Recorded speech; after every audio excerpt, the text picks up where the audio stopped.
The lord. మన ప్రభువును ప్రేరక్షకుడైన యేసుక్రీస్తు వారి అతి ప్రశస్తమైన నామంలో మీ అందరికీ ఉదయకాల శుభాభివందనములు తెలియజేస్తా ఉన్నాను.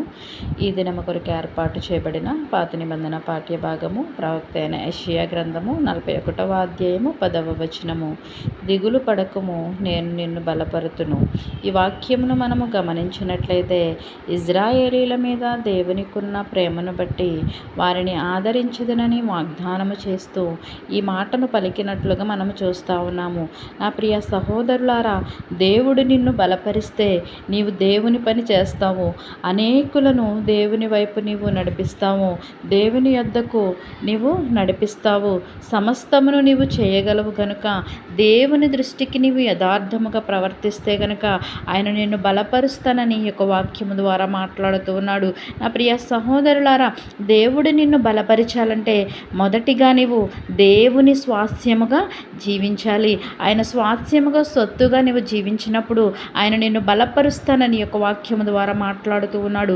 రెండవదిగా మనం చూసినట్లయితే దేవునికి ప్రియునిగా జీవించాలి. ఆయనకి ఇష్టునిగా, ఆయనకు ప్రియునిగా, ఆయనకి ఇష్టమైన పనులు చేస్తూ నీవు జీవించినప్పుడు ఆయన నిన్ను బలపరుస్తానంటున్నాడు. మూడవదిగా మనం ఆలోచన చేసినట్లయితే దేవుని ఆత్మ కలిగి జీవించాలి. ఆయన ఆత్మను కలిగి మనము జీవించినప్పుడు ఆయన తన ఆత్మతో మనల్ని బలపరుస్తానని ఈ యొక్క వాక్యం ద్వారా మాట్లాడుతూ ఉన్నాడు. ఆయన మనల్ని బలపరిస్తే గనక నీవు సమస్తము చేయగలవు గనక, నీవు దేవుని దృష్టికి యథార్థముగా నీతిగా నీవు ప్రవర్తించినప్పుడు, నీవు జీవించినప్పుడు ఆయన నిన్ను బలపరుస్తానని ఈ యొక్క వాక్యం ద్వారా మాట్లాడుతున్నాడు. నీవు దిగులు పడకు, నేను నిన్ను బలపరుతును అని ఈ యొక్క వాక్యము ద్వారా దేవుడు నీకు అభయం ఇస్తా ఉన్నాడు. నా ప్రియ సహోదరులారా, బలపరిచే దేవుడు నీకు తోడుగా ఉండులాగన అట్టి కృప పరిశుద్ధాత్మదేవుడు మనందరికీ అనుగ్రహించునుగాక. తలలు వంచి ప్రార్థనలు ఏకీభవించవలసిందిగా కోరుచున్నాను. మహోన్నతుడును మహాగణుడమైన మా ప్రియ పరలోకపు తండ్రి, నీ ఘనమైన శ్రేష్టమైన నామానికి లెక్కలేని వేలాది స్తుతులు స్తోత్రములు చెల్లిస్తా ఉన్నాము ప్రభా.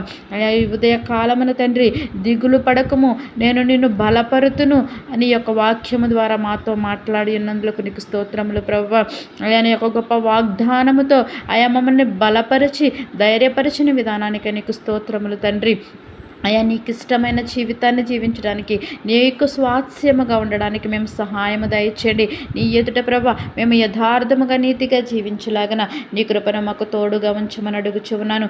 ఉదయకాలం మొదలుకొని సాయంకాలము వరకు ప్రభా అయా నీ యందు భయభక్తులు కలిగి జీవించడానికి, అయా కుడి ఎడమలకు తొట్టిల్లకుండా నీతిగా యథార్థముగా జీవించలాగున అట్టి కృప మాకు అనుగ్రహించమని చిన్ని ప్రార్థన నీ పాద సన్నిధికి చేర్చుకోమని యేసయ్య అతి పరిశుద్ధ నామమున అడిగి వేడుకొనుచున్నాము తండ్రి.